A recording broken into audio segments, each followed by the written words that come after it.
Hello everyone and welcome back again to the linear algebra component of the Calculus and Linear Algebra series. Last week we introduced the idea of propositional logic, and this week what we're going to do is we're going to finish off this topic of propositional logic, and we're going to introduce a new topic which is otherwise known as first order logic, and we kind of touched upon that in the first video where we introduced these ideas of predicates, but we'll move on to that in a later video. In this video, what we want to address is we want to look at a particular theorem known as De Morgan's laws, which is particularly useful.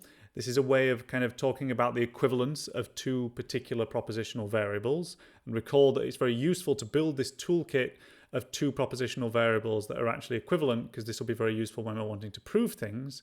And then we're going to introduce this key concept, which is known as the contrapositive, and in fact show that this new thing, this contrapositive, isn't in fact anything new at all, but in fact the contrapositive is equivalent to the original implication definition that we gave in an earlier video, in the binary operator video. So let's move over to our first theorem, and as I said, we're going to introduce De Morgan's laws. So what are De Morgan's laws? As we start, we have P and Q propositional variables, and our statement goes something like the following.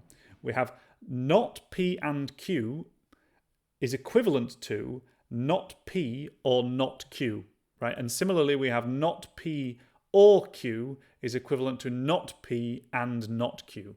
So this is, we're saying that these are equivalent, which is the same as saying that the compound propositions with the equivalence operator in between them are a tautology.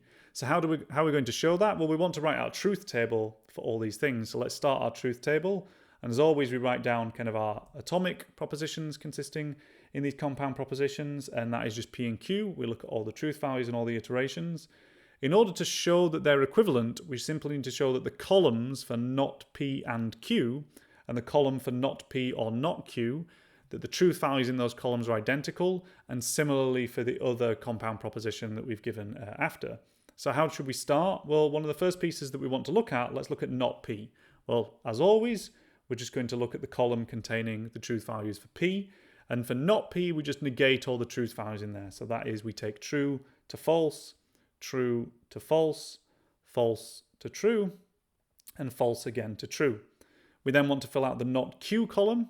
So we need to look at Q, or the column for Q, and then we want to move over all our truth values. So we take true to false to true to false, and false to true.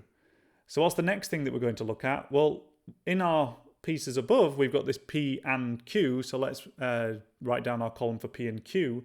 Well, in order to do that, we need the column for both P and Q, and recall that P and Q is only true when both P and Q are true, so all the others are false otherwise. We've got, that takes true and true to true and false to false and true to false, and false to false.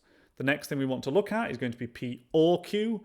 So again, we just look at the two columns of P and Q, and P or Q is only true when either P or Q is true. So that is, we'll take true and true to true and false to true and true to true, and false to false.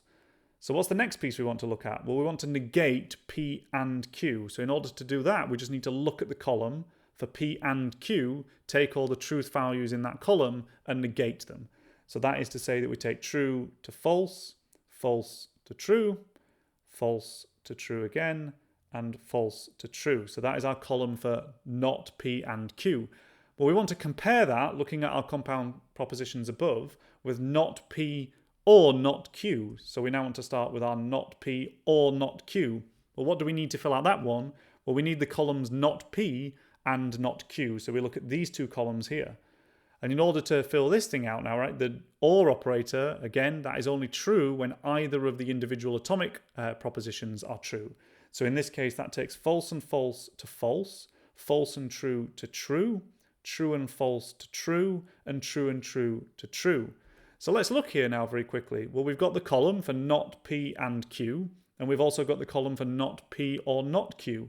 And if we look at both of those columns, we see that the truth values are identical, and therefore this statement above, that the two compound propositions with the equivalence operator between them is a tautology, is the same as what we've done here. We've just shown that the two columns have identical truth values.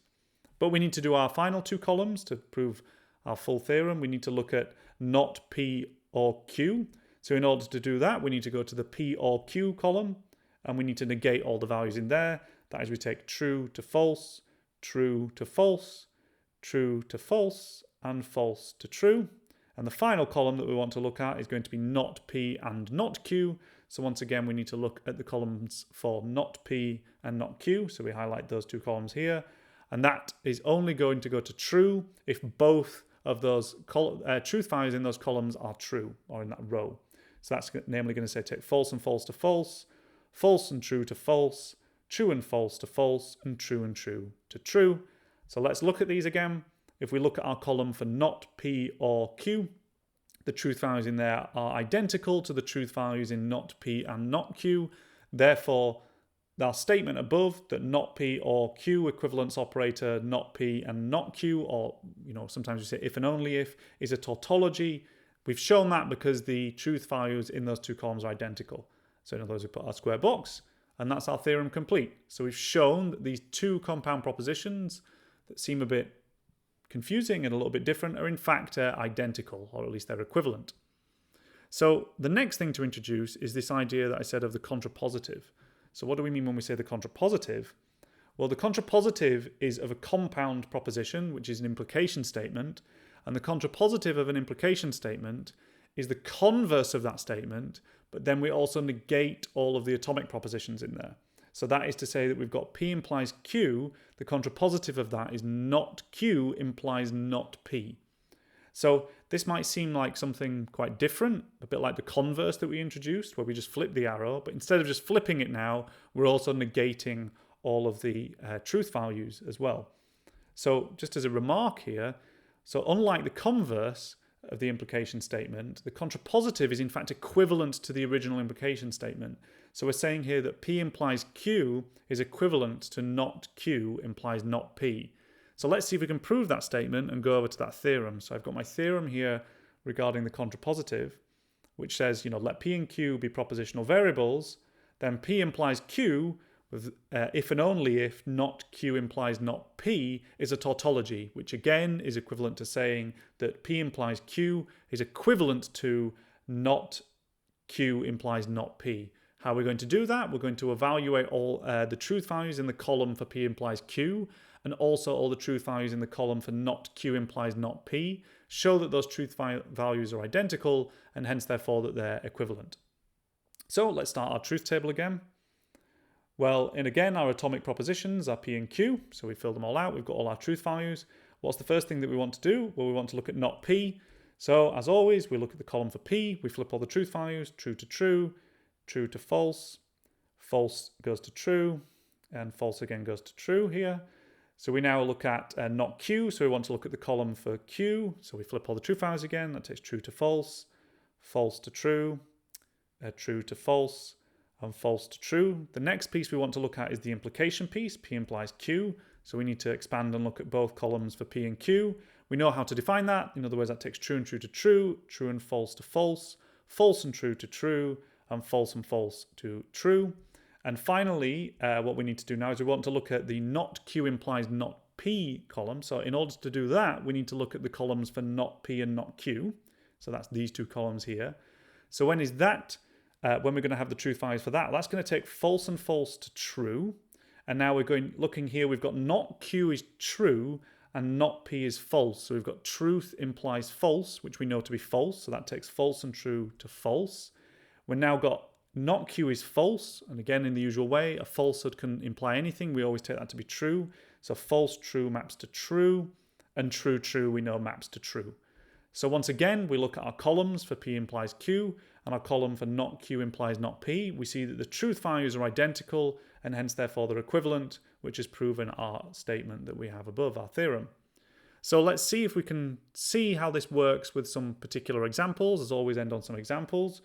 So what are some examples of some contrapositive statements?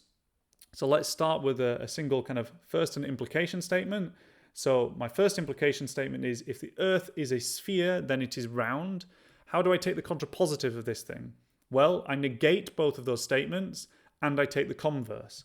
So that is to say that if the Earth is not round, then it is not a sphere, right? So I've negated the Q piece, I've negated the P piece, and I've flipped around the implication statement. So once again, let's look at another example. The first one is if it is a warm day, then it is sunny. So now so what's my P statement here? That would be it is a warm day, and Q would be it is sunny. So I negate the Q statement, which is it is not sunny, implies it is not a warm day. So in other words, if it is not sunny, then it is not a warm day. That is the contrapositive of that initial implication statement. And the final one we're going to take is going to be if I'm hungry, then I go and eat lunch. What would the contrapositive of this be? That would be if I am not eating lunch, then I am not hungry. So again, I've negated both of those original statements and I've taken the converse. So that's where we're going to finish on this video. And in the next video, we're going to introduce this new concept or this new topic, which is going to be first order logic, and start looking at how to address these things that we call predicates in kind of the early videos. So just to conclude now, that's everything that we've done now on propositional logic. Again, look at the notes on Moodle afterwards, and also make sure that you attempt any of the questions that are found in the module handbook. So thanks very much, and I'll see you in the next video.